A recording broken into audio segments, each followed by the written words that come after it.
dia, Brasil! Bom dia para quem é de bom dia, boa noite para quem está nos assistindo lá do outro lado do mundo. Estamos começando mais um Tá Ligado, Cidadão.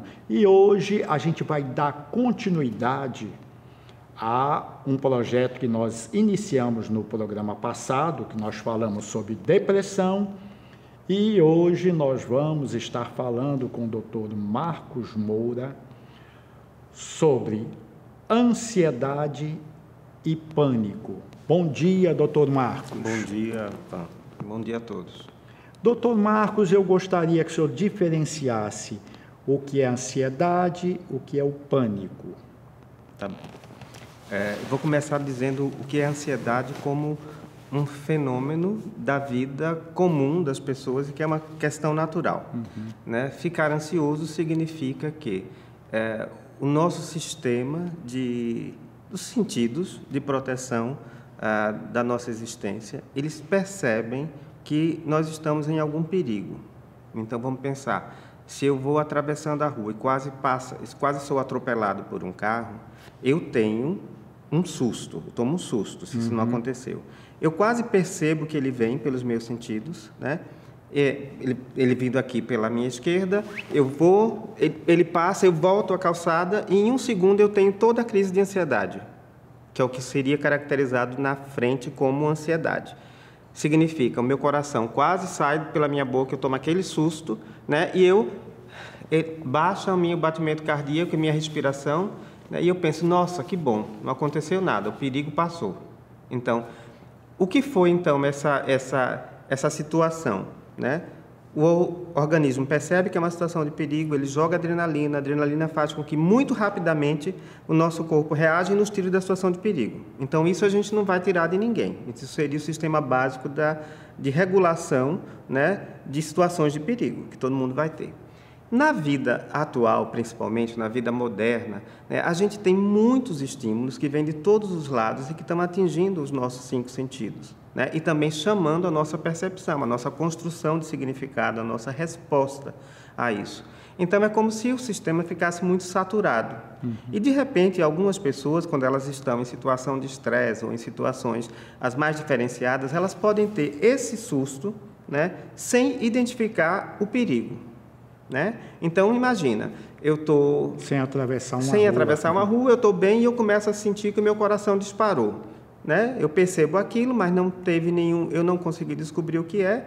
Né? Ao mesmo tempo que eu percebo, significa que o coração realmente ele bateu mais rápido, né? Porque houve alguma coisa foi captada como problema, foi liberada adrenalina, ele disparou para mandar mais sangue para as extremidades. Se fosse rápido, a gente teria saído, o sangue estava tudo bem, mas não foi visto qual era o perigo.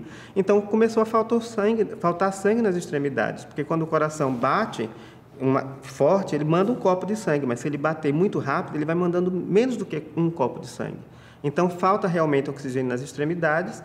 O cérebro percebe que oxigenou pouco e ele dá uma ordem para o pulmão pegar mais ar. O pulmão vai pegar mais ar ou suspirando, fazendo, né? Ou respirando mais rápido, que é uma sensação também ruim se você não descobriu a causa do problema. Então, a pessoa se vê com o coração disparado, em sequência com a respiração, ou às vezes as pessoas dizem, é como se fosse parar o ar na minha garganta, ou como se eu não conseguisse respirar.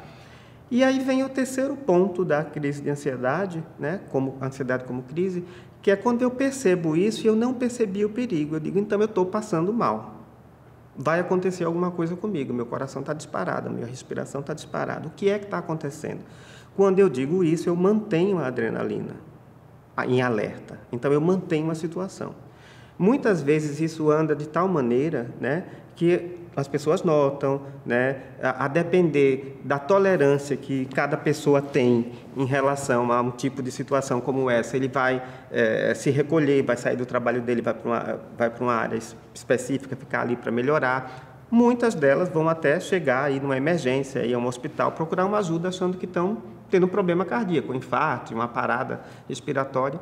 Ao chegar lá, pelo simples fato de chegar num lugar protegido, né, o sistema, né, já percebe aí conscientemente que vai ter um cuidado e tudo começa a regularizar no sistema. A adrenalina começa a se recolher, o coração começa a bater melhor Em geral, quando tem os exames ou quando o médico atende, né, aí ele vai dizer, nossa, não aconteceu nada aqui, não tem nenhum problema físico, né? É um problema de função fisiológico. Em muitos atendimentos vai chegar na conclusão que foi uma crise de ansiedade e em muitos não, né? Às vezes vão pensar que foi uma invenção, que foi uma piti, injeção e volte para casa. Dá um calmante, mas enfim... Isso pode advir de quê, doutor? Só para acabar, eu não cheguei no pânico. E o que seria o pânico? O extremo disso. O pânico é quando eu chego... É tão grave essa sensação que eu estou passando mal que eu penso, eu vou morrer, né, ou eu estou ficando doido. E aí é uma situação mesmo de desespero total, né, que eu vou procurar. Então, é só uma questão de intensidade. Muitas crises de ansiedade não chegam ao pânico, né? E você pode ter só crise de ansiedade e, de vez em quando, um ataque de pânico. Então, basicamente, seria a intensidade essa diferença e a frequência com que isso vai ocorrer. Sim, mas a pergunta... Sim, aí essas crises, elas podem advir de quê? Elas advêm dessa fragilidade, vamos pensar assim, no sistema geral de percepção. Ou porque a pessoa ela está numa estafa, num estresse, ou ela está passando um problema e ela está mais sensível a esses, vamos dizer assim, a esses estímulos do mundo, né? Ou, às vezes, por uma questão mesmo de uma outra doença associada, também que pode estar presente ali. Dormir com a dívida no colchão, né? São questões assim, é muito difícil de problemas de família, de você né? Traçar. Eu acho, particularmente, que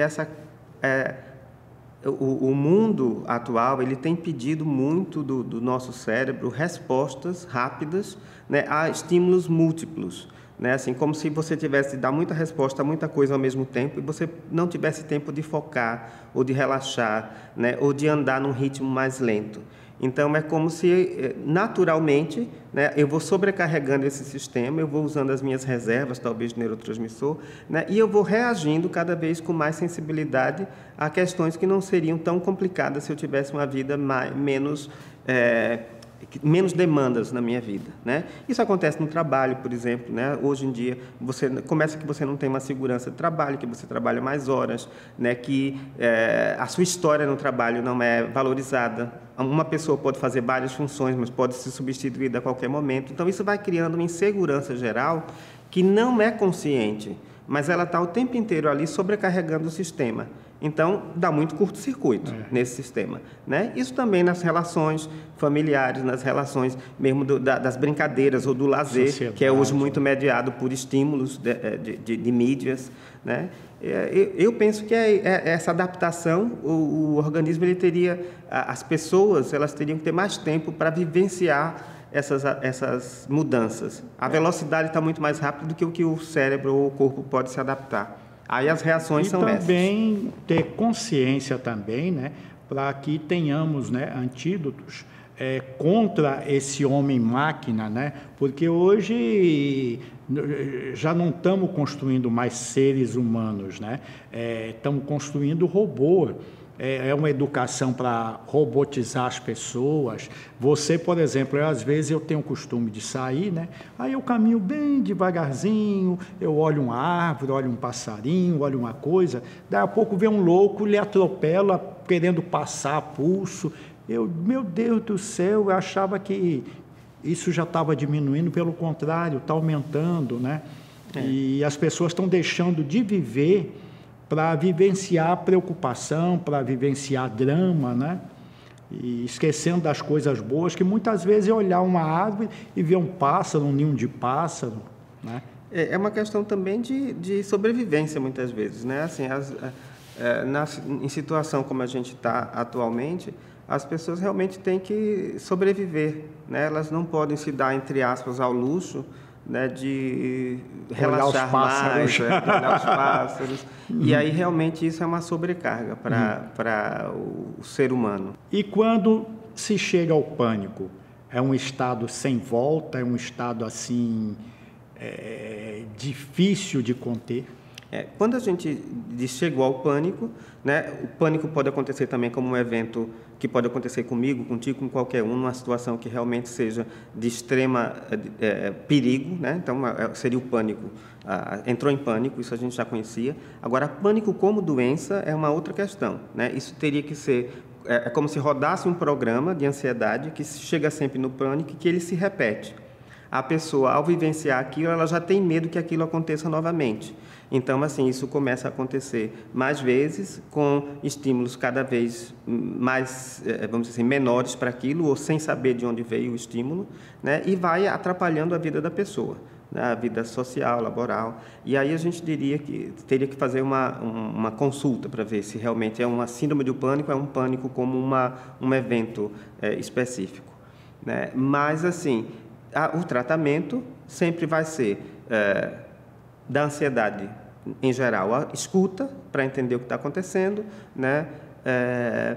Pode ser que a medicação ajude, se realmente for constatado uma síndrome ansiosa, a gente tem alguns tipos de ansiedade, né? A gente vai ver, para cada tipo tem uma indicação. Se eu tenho uma ansiedade simples, né, que a gente chama assim, um medo de andar de elevador, eu vou procurar tratamento em geral psicológico para aquilo se eu trabalhar no 30º andar de um edifício. Senão não vai ser um medo que vai atrapalhar a minha vida. Então, fobia simples é um tipo de ansiedade. Fobia social, aquelas pessoas, que é um tipo de ansiedade, aquelas pessoas que não conseguem estar em público ou que vão numa situação de público e elas se sentem mal, né? Então ela vai procurar também tratamento para aquilo se for necessário, né? Se ela realmente sente que ela precisa, isso é bom para ela e ela quer fazer isso, ela não está conseguindo. Ansiedade generalizada é a primeira que eu dei o exemplo, qualquer coisa pode me fazer ter uma crise de ansiedade. Essa é muito difícil de enfrentar, você vai ter que ir também para uma terapia, em geral a terapia cognitivo-comportamental, para você aprender métodos de respiração, aprender métodos de meditação e ter algum apoio também de medicações, você também pode usar medicações para isso. Você tem ansiedades que são mais complexas, como a ansiedade da obsessão e da compulsão, que é quase um outro transtorno obsessivo-compulsivo, que aí realmente a medicação ajuda muito e também terapia. E eu não sei se eu esqueci de alguma ansiedade. E outra que é muito comum hoje em dia é a que a gente chama de ansiedade mista, que é uma mistura de ansiedade generalizada com sintomas depressivos. A síndrome de ansiedade mista, ansiosa depressiva. Que aí você teria também que lidar com psicoterapia e com a administração de algumas medicações antidepressivas. Existem muitas possibilidades de abordagem. Para mim, eu acho que a mais importante é essa parada reflexiva, né? Um lugar de fala e de escuta, né? Que alguém que possa te escutar, reorganizar a sua ideia e compreender, né? Como é que isso funciona e mudar algumas coisas de vida, mudar hábitos de sono, fazer exercício, diminuir hábitos de uso de substância psicoativa ou de álcool, enfim, é muito complexo, né? E muitas vezes o ritmo de vida atual ele anda ao contrário dessas coisas que a gente já sabe que são as melhores, né? Então é muito difícil às vezes achar o equilíbrio quando começa a ter essa crise. Como é que eu mantenho a minha vida com as crises aí, né? Às vezes talvez tenha que dar uma paradinha mesmo e voltar para ouvir o passarinho, aquele que é verdade. Muito obrigado, Dr. Marcos. Um bom dia. Obrigado também mais uma vez. Espero que eu tenha ajudado aos espectadores. Com certeza.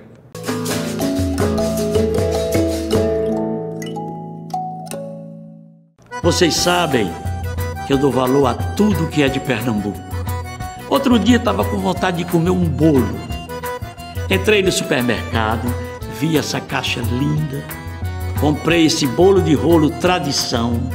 Meus amigos, quando eu cheguei em casa que abri e provei, eu adorei, minha mulher adorou, todo mundo gostou.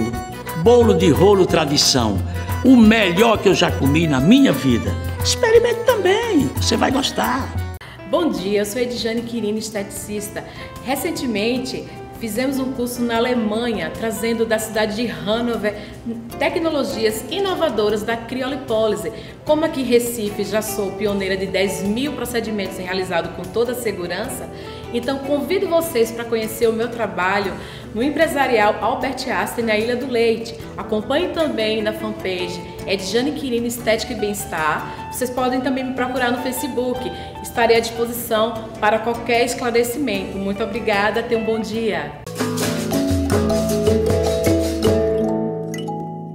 Nós convivemos diariamente com um elemento que faz parte da composição da gasolina e praticamente invisível, mas muito perigoso, que é o benzeno. Quem vai conversar conosco, falar um pouco sobre os perigos do benzeno é o Rogério Almeida, ele que é coordenador do Sindicato dos Petroleiros da Paraíba e de Pernambuco. Bom dia, Rogério, tudo bem? Bom dia, Mineirinho. Bom dia. O que é esse benzeno? Que eu estou louco para saber dos males desse bichinho. É isso mesmo, Mineirinho. Bom dia a todos e todas de casa. O que o Mineirinho está falando é o benzeno, que é uma substância que faz parte da composição da gasolina, essa que nós usamos aí diariamente nos nossos carros, e que é produzido nas nossas refinarias e também vai para nossas indústrias químicas e petroquímicas. Esse componente que está na gasolina, o benzeno, ele é altamente cancerígeno. Então, algumas dicas que nós damos aí, principalmente para o pessoal que vai nos postos abastecer seus carros: não abasteça seu carro além do limite que tem do tanque. Disparou a bomba, pare, não abasteça mais, porque isso está fazendo mal para todas as pessoas que estão ali em volta, principalmente para os frentistas que estão ali abastecendo seus carros diariamente. A gente também deixa o alerta sempre para todos os trabalhadores das indústrias químicas, das refinarias, e assim como os frentistas, usar os EPIs corretos, usar luvas, usar as suas máscaras. Outra dica que nós damos sempre: você vai abastecer seu carro, após abastecer, antes de sair do posto, já abre os vidros, saia com o vidro aberto para que o ar circule dentro do carro e tire o cheiro da gasolina. Benzeno não é flor que se cheire. Todo cuidado é pouco ao estar abastecendo os seus carros nos postos de gasolina. Ok, Rogério, muito obrigado. Bom dia.